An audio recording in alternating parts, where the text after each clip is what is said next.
Então, se quebrarem o sigilo das pessoas que participaram dessa reunião no Alvorada, quem estava lá e depois o sigilo telemático delas, vai sobrar para o Bolsonaro, né? São essas três questões principais que o governo, tendo maioria na CPI, vai acabar pautando a CPI nesse sentido, e quem vai ser prejudicado, quem tem a perder mais, é o próprio Bolsonaro e a oposição. Mas, Felipe, e essa CPMI, qual que é a sua expectativa? Você acha que agora é uma decisão acertada da base governista de apoiar a instalação? Olha, eu vou defender uma tese aqui e eu vou falar um pouco sobre a composição e depois eu vou falar 3 motivos pelos quais eu acho que a oposição vai desistir da CPMI. A oposição vai desistir. Anotem essa minha previsão de mandinar, mas vejam só, eu fiz um cálculo aqui sobre a composição, sobre os 32 membros. Dos 16 membros do Senado, pelo que eu estou vendo aqui nos blocões, 11 vão ser governistas. Aí eu fui para a Câmara, tentar ver como é que ficaria na Câmara. 2 são do bloco PT, PCdoB, PV.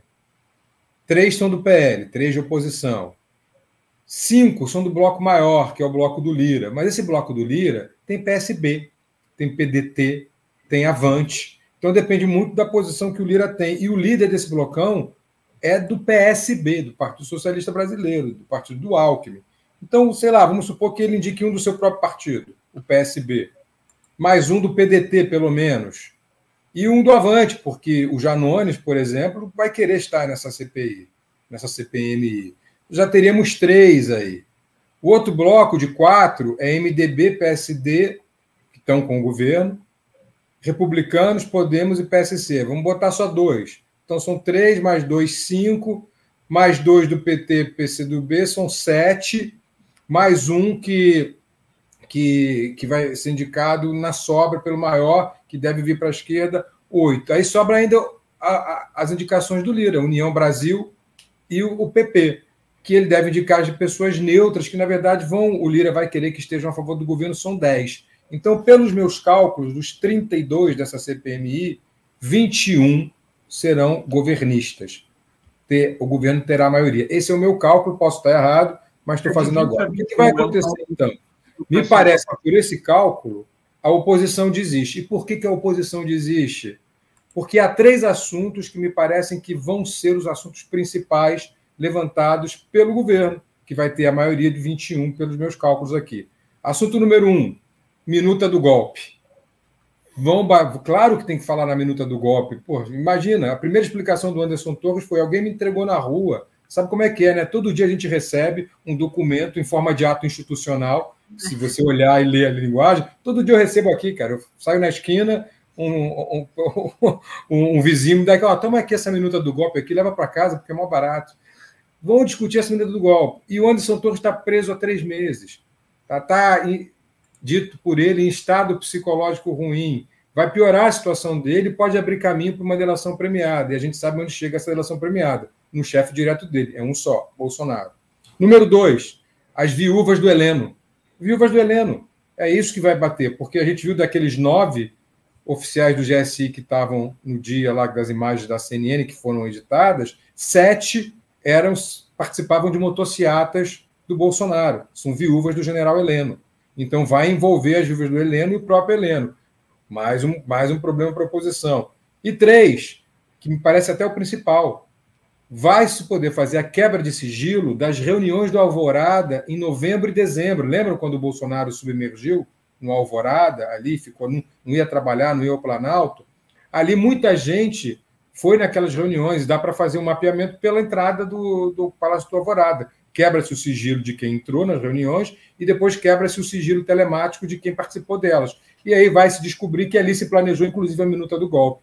Vocês lembram que o Bolsonaro chegou a sair para cumprimentar as pessoas lá que ficavam na Alvorada, os bolsominions diziam: aguardem que vocês vão ter boas notícias. Depois o candidato a vice lá, o general, que eu já esqueci o nome até, eu gosto de esquecer o nome de general. Braga Neto, né? O Braga Neto, isso. O Braga Neto falou a mesma coisa lá pelo dia 8 ou 9, não me lembro muito bem, de dezembro. Aguardem que vem coisa aí. Então, se quebrarem o sigilo das pessoas que participaram dessa reunião no Alvorada, quem estava lá e depois o sigilo telemático delas, vai sobrar para o Bolsonaro, né? São essas três questões principais que o governo, tendo maioria na CPI, vai acabar pautando a CPI nesse sentido, e quem vai ser prejudicado, quem tem a perder mais, é o próprio Bolsonaro e a oposição.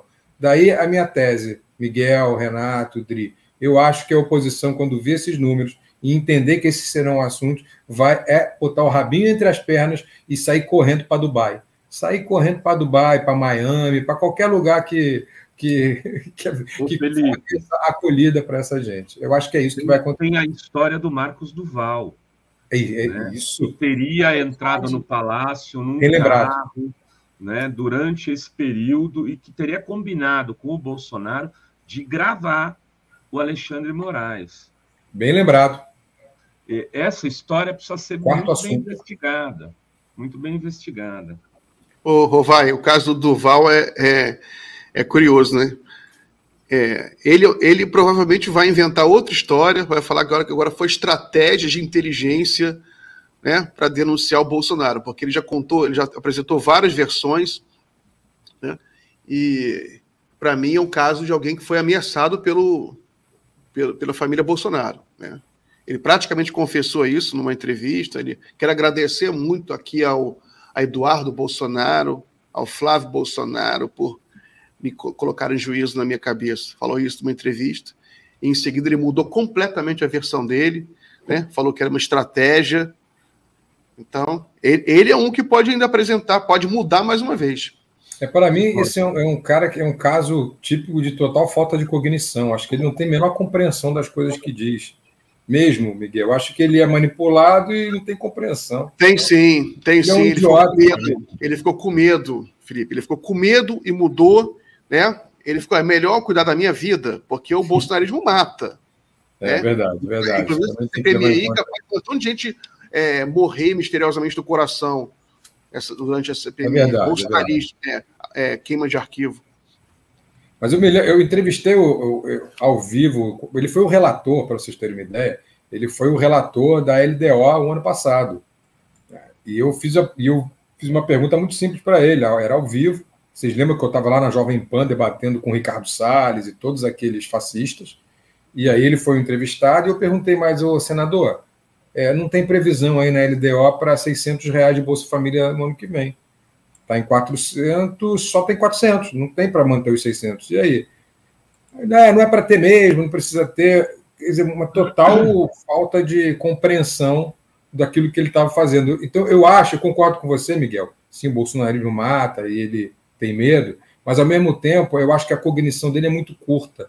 Ele não tem capacidade intelectual para gerir coisas que lhes foram dadas, para missões que são dadas para ele pelo bolsonarismo. Ao mesmo tempo, é isso também. Isso porque eu entrevistei o cara ao vivo, ele não tinha a menor condição de ser relator da LDO, ele não sabia o que estava fazendo. Inclusive, respondeu contra o próprio governo que ele estava defendendo, ao dizer que não tinha nenhuma previsão dos R$200 para o ano seguinte, esse ano. Então, são as duas coisas, eu acho.